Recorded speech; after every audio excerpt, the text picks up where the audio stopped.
अच्छा सुनो, एक समय की बात, एक गांव में महाराज एक लड़का रहता था। बड़े ध्यान से सुनना, ठीक है। तो एक गांव में एक लड़का रहता था दादा। तो उस लड़के की एक लड़की के साथ शादी फिक्स हो गई।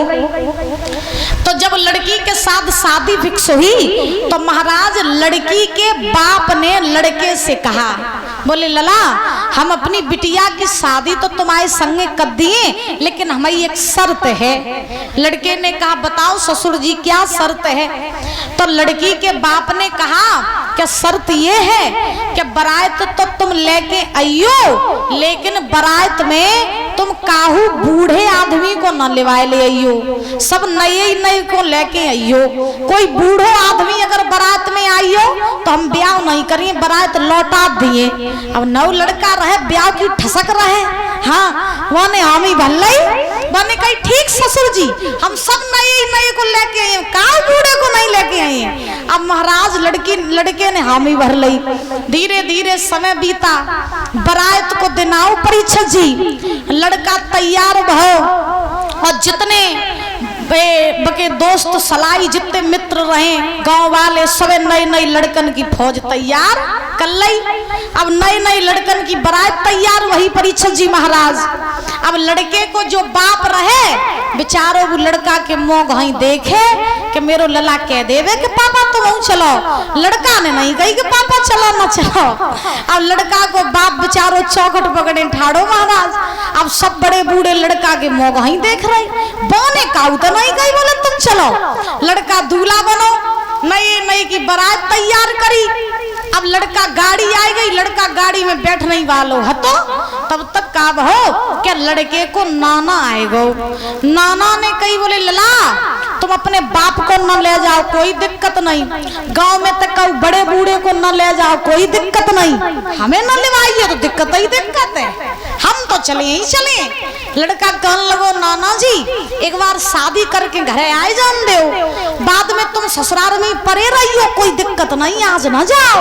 नाना जी बोले नाना जाइए जरूर कछु हो जाए, मानिए ना। लड़का बोलो मान जाओ नाना जी, तुम गए तो फिर ब्याह नहीं हुए। तो नाना कहने लगे जाइए जरूर कैसे लिवाए चलो, लेकिन लिवाए चलो। तो लड़का ने कही अच्छा तो तुम्हें हम सबके सामने नहीं लिवाए चले, तुम्हें हम छुपाए के लिवाए चले। तो नाना ने कही कैसे लिवाए चलो, लेकिन लिवाए चलो।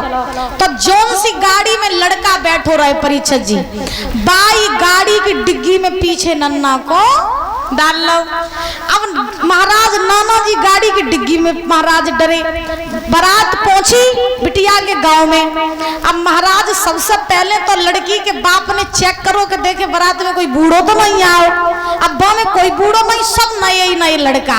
अब लड़की को बाप जाना जाने क्या नन्ना आओ लड़का को गाड़ी की डिग्गी में डरो। अब महाराज लड़का पहुंचियो दरवाजे के लिए। अब जैसे ही लड़का दरवाजे के लिए पहुंचो पटा पे चढ़वे वालो हतो सो लड़की के बाप ने एक और शर्त रख दी, बोले लला दमाद पटा पे बाद में चली चढ़ियो, पहले मेरी एक और शर्त मान ले। तो लड़के ने कही अब कौन सी शर्त तुम्हारी, एक शर्त तो हमने तुम्हारी मान ली, काऊ बूढ़े को नहीं लिवाए ले आए, अब दूसरी शर्त तुम्हारी जब कौन सी आई। लड़की के बाप ने कही लला शर्त मेरी जा है कि अब हम अपनी बिटिया की शादी तुम्हारे संगे तभी करें कबे जब मेरे गांव में एक पानी की नदी बहती है और तुम नदी में पानी की जगह दूध की नदी बहा दे तो हम अपनी बिटिया की शादी तुम्हारे संगे कर दिए। अब परीक्षा जी अब बरातिया एक दूसरे के मुंह ही देखे, बोले ये कैसे संभव है भाई कि पानी की जगह दूध की नदी बहा दे। अब बरातिया कहने लगे भैया अब पिटे जाइयो छुपा निकल ले। हाँ सो आधे बरातिया तो महाराज छोड़े आए गांव और घरे भाजे आए। अब लड़का ने कही ससुर जी ये कैसे संभव है कि हम पानी की जगह दूध की नदी बहा दे। भाई तुम तो शर्त पे ही शर्त रखे जा रहे हो, कर दो चुपचाप शादी हमारे साथ अपनी लड़की की। तो महाराज लड़की को बाप बोलो ना ब्याह तो वही करी जब पानी की जगह तुम दूध की नदी बहाओगे। लड़का को गुस्सा आई, लड़का ने कही हमें नहीं करने शादी वादी, हम तो चले अपने घर है, राखो अपनी बिटिया अपने डेगा। महाराज लड़का भाग आओ। अब गाड़ी के पास में लड़का आओ दादा, तो लड़का ने सोची कि अब घरे तो लौटे ही जा रहे, ब्याह तो बहुत नहीं, तो नन्ना जे काई गाड़ी में सड़ रहे ने बाहर निकालो।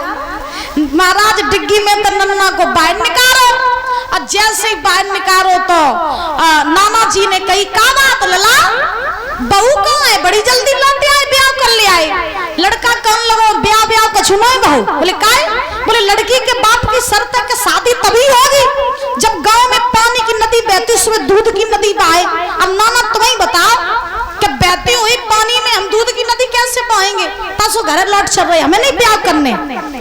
तो नाना जी ने कही लला परेशान ना हो, तुम जाओ और जाके अपने ससुर से जब कहियो ससुर जी अगर तुम कह रहे हो कि हम पानी की जगह दूध की नदी बहा दें, तो सुनो तुम ऐसा करो कि पूरी नदी को पानी तुम खाली कर दो, दूध हम बहा दिए। सो लड़का आओ, और लड़का ने अपने ससुर से कही, बोले ससुर जी तुम बड़े उछल रहे थे, तुम कह रहे हो ना कि पानी की जगह हम दूध की नदी बहाएं, तो सुनो तुम पूरी नदी को पानी खाली कर दो और जितना दूध बहाओ जाइए हम सब दूध बहा दिए और दूध की नदी बहा दिए, तुम पहले नदी को पानी खाली करो। लड़की के बाप ने महाराज कही पहले तुम जब बताओ कि बूढ़ो आदमी कहाँ आओ, कहाँ आओ बूढ़ो आदमी। अब महाराज कहने का भाव ये है कि जिस घर में, जिस प्रोग्राम में, जिस आयोजन में जब तक बड़े बूढ़े शामिल नहीं होते हैं तब तक वो आयोजन परीक्षक जी पूरा हो ही नहीं पाता है, तो बड़े बूढ़ों की सलाह लेना बहुत जरूरी होता है। प्रेम से बोलो राधे राधे। तो एक दिन में 10 मिनट निकाल करके बड़ों के पास में बैठना जरूर चाहिए, और हर कोई बड़े बूढ़े ज्ञानवान नहीं होते महाराज बता रहे आपको। बोलो सिद्ध बाबा महाराज की, बोलिए मनीषानंद बाबा महाराज की, बोलिए बरमदेव महाराज की। आप ताली बजाते हुए बोलेंगे सभी लोग बड़े भाव से, उसके बाद कथा में प्रवेश करेंगे।